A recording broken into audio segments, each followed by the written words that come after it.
स्वामी जी, मंच पर आसीन आदरणीय डॉक्टर वेद प्रताप वैदिक जी, मेरे बड़े भाई सरीखे श्री देवेंद्र शर्मा जी, अजय भाई, मेरे बड़े भाई सरीखे श्री ओपी श्रीवास्तव जी, श्रीमती रेणु श्रीवास्तव जी, अन्य सभी सम्माननीय अतिथिगण, स्वामी जी का जैसा निर्देश है, मैं आपसे 15 मिनट में कुछ बातें कहना चाहता हूं, कुछ बिंदु आपके बीच में रखना चाहता हूं।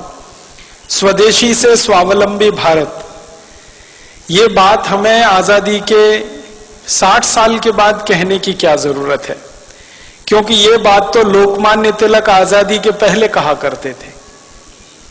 लोकमान्य तिलक सन 1905 में यही बात पर जगह जगह वर्कशॉप, सेमिनार, सिंपोजियम्स किया करते थे, स्वदेशी से स्वावलंबी भारत। 1905 से 1911 तक सैकड़ों बार उन्होंने इस विषय पर परिचर्चा आयोजित की है। इसी तरह से 1905 से 1911 के बीच में लाला लाजपत राय स्वदेशी से स्वावलंबी भारत की बात किया करते थे। इसी तरह से कलकत्ता के और पूरे बंगाल और भारत के एक बहुत बड़े क्रांतिवीर अरविंदो घोष स्वदेशी से स्वावलंबी भारत की बात किया करते थे। हमारे देश के आजादी के एक बहुत बड़े नायक महात्मा गांधी आजादी के पूरे समय में, माने आजादी के आंदोलन के पूरे समय में स्वदेशी से स्वावलंबी भारत की बात किया करते थे। तो स्वदेशी से स्वावलंबी भारत की बात करने वाले आजादी के पहले के नेता थे। अब आजादी के 60 साल के बाद हमको स्वदेशी से स्वावलंबी भारत की बात क्यों करनी पड़ रही है? क्या हमारी मजबूरी है? क्या हमारी तकलीफ है? हमारा दुख क्या है? हमारा दर्द क्या है? हमारी पीड़ा क्या है?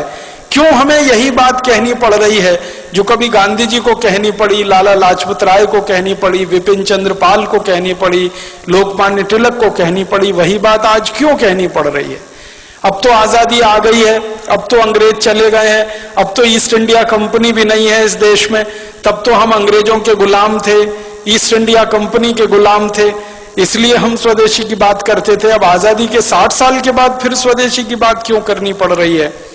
ये गंभीर प्रश्न है और वो प्रश्न मैं आपके सामने खोलना चाहता हूं। बात ऐसी है कि हमारे देश में 15 अगस्त 1947 को सत्ता हस्तांतरित तो हो गई, आजादी नहीं आई, स्वतंत्रता नहीं आई इस देश में। 15 अगस्त 1947 को गोरे अंग्रेजों से काले अंग्रेजों को सत्ता का हस्तांतरण हो गया।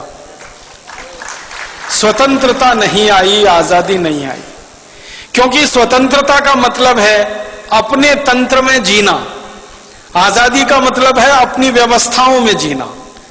स्वदेश माने अपने देश की व्यवस्थाओं में जीना, अपने तंत्र की व्यवस्थाओं में जीना, तब हम स्वतंत्रता की बात कर सकते हैं। लेकिन आजादी के 60 साल के बाद तो एक भी तंत्र ऐसा बना नहीं इस देश में जो अपना हो। जिस संसद से कानून पारित होते हैं वो संसद अंग्रेजों की बनाई हुई है, वो अपनी कहां है? ये गोल गुंबद जो शून्य जैसा है, ये तो अंग्रेजों का बनाया हुआ ढांचा है 1927 में, जिसको महात्मा गांधी ने बहुत कड़े शब्दों में कहा था कि बम लगा के उड़ा दो इसको। गांधी जी के शब्द हैं ये। संसद को उड़ा दो, राष्ट्रपति भवन को उड़ा दो, क्योंकि वो वॉयसराय का घर हुआ करता था, गुलामी का प्रतीक है।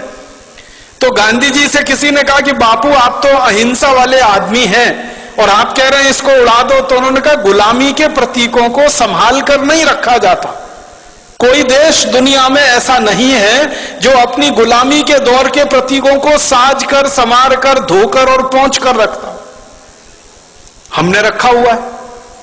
हमारा तंत्र जो संसद हमने बनाई है, दुर्भाग्य से जिसको हम संसदीय लोकतंत्र कहते हैं, ये तो अंग्रेजों का सिस्टम है पूरा का पूरा, जिसको इंग्लैंड में वेस्टमिनिस्टर सिस्टम कहा जाता है, उसको हमने दुर्भाग्य से पार्लियामेंट्री डेमोक्रेटिक सिस्टम कहना शुरू कर दिया, जो कहीं से भी पार्लियामेंट्री नहीं है और कहीं भी डेमोक्रेटिक नहीं। आजादी आई नहीं है, स्वतंत्रता मिली नहीं है, बस इतनी ही स्वतंत्रता और आजादी है जो मैं आपसे कह रहा था कि पहले गोरे अंग्रेजों का शासन चलता था, अब काले अंग्रेजों का शासन चलता है। व्यवस्थाएं सबकी सब वही हैं, कानून सबके सब वही हैं, नीतियां सबकी सब वही हैं। सब कुछ अंग्रेजों के जमाने का आज भी चल रहा है इस देश में। इसलिए हमको आज भारत स्वाभिमान की तरफ से स्वदेशी की बात फिर करनी पड़ रही है, क्योंकि सब कुछ अधूरा है 15 अगस्त 1947 के बाद। मैं आपको बहुत दुख के साथ एक बताना चाहता हूं, अंग्रेजों ने भारत को गुलाम बनाया और भारत जैसे 50 देशों को गुलाम बनाया। उनमें से कुछ देश हैं जैसे कनाडा है, ऑस्ट्रेलिया है, न्यूजीलैंड है, ये एक ग्रुप के देश हैं। भारत है, पाकिस्तान है, बांग्लादेश है, ये दूसरे ग्रुप के देश हैं। मॉरिशस है, श्रीलंका, ये तीसरे ग्रुप के देश हैं। ये ग्रुपिंग किस तरह की है? अंग्रेजों ने 3 तरह के देश गुलाम बना के रखे थे। एक देश को अंग्रेज कहा करते थे self governing colonies. Self governing colonies में ये था कनाडा, ऑस्ट्रेलिया, न्यूजीलैंड। ये अंग्रेजों का गुलाम था, लेकिन इनकी कैटेगरी थी सेल्फ गवर्निंग कॉलोनीज। माने वो देश कुछ कुछ अपने हित के कानून खुद भी बना सकते थे, लेकिन ज्यादा कानून अंग्रेज बनाते थे। दूसरे ग्रुप में श्रीलंका, मॉरिशस जैसे देश थे, जिनको क्राउन कॉलोनीज कहा जाता था उस जमाने में। क्राउन कॉलोनीज में श्रीलंका था, मॉरिशस था, ये सूरीनाम वगैरह ये देश थे। और तीसरा था डिपेंडिंग कॉलोनीज, उनमें भारत, पाकिस्तान वगैरह वगैरह थे।